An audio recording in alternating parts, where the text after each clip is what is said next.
संपूर्ण लॉकडाउन के एक दिन बाद वित्त मंत्री निर्मला सीतारमण ने आर्थिक पैकेज का ऐलान किया, जिसे कई पहलुओं को ध्यान में रखकर बनाया गया था। करीब 1.7 लाख करोड़ रुपए की आर्थिक मदद की घोषणा की गई। अगले 3 महीनों तक हर महीने अनाजों की मौजूदा सीमा को दोगुना किया। 5 किलो गेहूं या चावल समेत 1 किलो दालें अतिरिक्त देने का ऐलान हुआ। 20.4 करोड़ महिलाओं के जनधन खातों में अगले 3 महीने तक हर महीने 500 रुपए, किसान सम्मान योजना से 2000 रुपए का अग्रिम भुगतान किया गया। आज रात 12 बजे से पूरे देश में संपूर्ण लॉकडाउन होने जा रहा है। जब प्रधानमंत्री ने तय किया कि अब जरा भी और वक्त गंवाए बिना 25 मार्च 2020 से 21 दिनों का नेशनल लॉकडाउन लगा दिया जाए, वो बखूबी जानते थे कि देश में हेल्थ के बुनियादी ढांचे और सुविधाओं के बलबूते कोरोना जैसी महामारी से लड़ाई मुश्किल नहीं, असंभव है, क्योंकि दुनिया की महाशक्तियां सरेंडर कर चुकी थीं।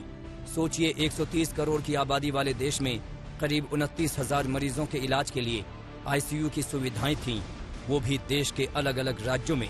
इंडियन हेल्थ मिनिस्ट्रीज के मुताबिक 25 मार्च 2020 को देश में कोविड के लिए 37,618 आइसोलेटेड बेड, 9,512 आईसीयू बेड और 8,432 वेंटिलेटर थे, यानी 84,000 पर एक आइसोलेटेड बेड देश में था। और तो और देश में सिर्फ 3,34,000 पीपीई किट मौजूद थी, तो हॉस्पिटल में 11,95,000 N95 मास्क।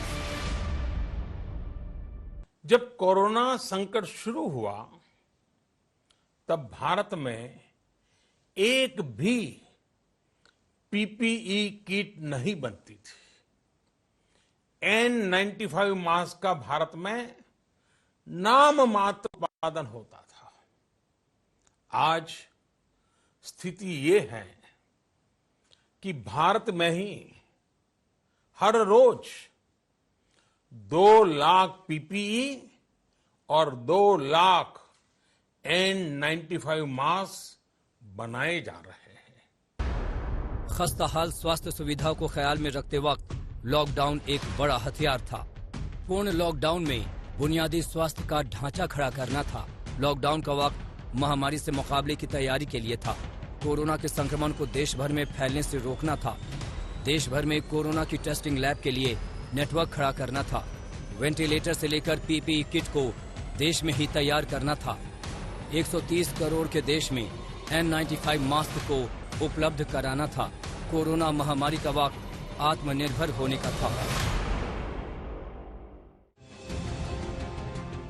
24 मार्च 2020 को अचानक लगाए गए लॉकडाउन को लेकर पक्ष और विपक्ष दोनों तर्क मौजूद हैं, लेकिन अब दुनिया के आंकड़ों को देखने पर लगता है कि लॉकडाउन ने वायरस को तेजी से फैलने से रोका और देश को अपने स्वास्थ्य ढांचे को बढ़ाने चमकाने का मौका दिया। 25 मार्च से 21 दिन यानी 3 हफ्ते का लॉकडाउन देश भर में लगा, लेकिन कोरोना के संक्रमण की तेज रफ्तार को देखते हुए लॉकडाउन की डेट को 3 बार आगे बढ़ाना पड़ा। दूसरी बार लॉकडाउन 19 दिन के लिए बढ़ाया गया, तीसरी बार 14 दिन के लिए और चौथी बार भी 14 दिन के लिए, यानी 25 मार्च से लेकर 31 मई यानी 68 दिनों तक 130 करोड़ की आबादी अपने घरों के अंदर रही। न सिर्फ देश भर में अलग अलग जगहों पर मॉल्स खुलेंगे, इसी के साथ तमाम दफ्तर भी खुलने वाले हैं, धार्मिक स्थल भी खुलने वाले हैं मॉल भी। तैयारी पूरी की जा रही है कि कैसे सोशल डिस्टेंसिंग, मास्क का इस्तेमाल करके सब कुछ धीरे धीरे ठीक से अनलॉक 1 के अगले फेज में खोला जा सके। पहले लॉकडाउन, उसके बाद फिर अनलॉक आया। वक्त की बढ़ती सुई के साथ कैलेंडर की तारीखें बदलती गई। लॉकडाउन को 1 साल गुजर गए। बीते वक्त में भारत ने कोरोना पर विजय के रूप में 10 कदम आगे बढ़ाए। कदम नंबर 1, देश भर में स्वास्थ्य का बुनियादी ढांचा खड़ा किया। कदम नंबर 2, कोरोना की टेस्टिंग को लेकर भारत पूरी तरह तैयार। कदम नंबर 3, स्वदेशी वैक्सीन बनाकर मेडिकल क्षेत्र में दम दिखाया। कदम नंबर 4, दुनिया का सबसे बड़ा टीकाकरण अभियान।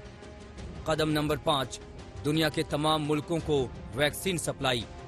कदम नंबर 6, कोरोना की सबसे बड़ी आपदा को अवसर में बदला। कदम नंबर 7, जान भी और जहान भी के मंत्र से लड़ी पूरी लड़ाई। कदम नंबर 8, भारत को लेकर दुनिया की अवधारणा को बदला। कदम नंबर 9, महामारी से निपटने के लिए असरदार मॉडल बनाया। कदम नंबर 10, विदेश में फंसे भारतीयों की वतन वापसी में पीछे नहीं रहे।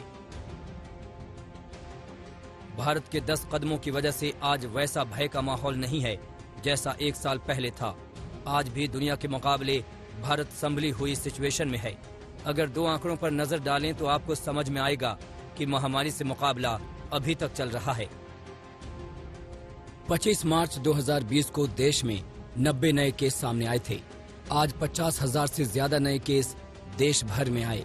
25 मार्च 2020 को देश भर में कुल 681 केस आए थे। आज देश भर में कुल केस की संख्या 1,17,00,000 से ज्यादा है। 25 मार्च 2020 को कोविड से कुल मृत्यु 12 थी। आज देश भर में कोरोना से हुई मृत्यु का नंबर 1,60,000 से ज्यादा है। आज के आंकड़ों को देखकर ये नहीं कहा जा सकता है कि मुश्किल दौर बीत गया। कोविड के मामलों का ग्राफ आज कुछ राज्यों में दूसरी लहर तक पहुंच गया। भले ही टीके की खुशी हो, लेकिन संक्रमण की नई लहर का कहर बताता है कि महामारी अब भी हमारे बीच मौजूद है। ब्यूरो रिपोर्ट, आज तक।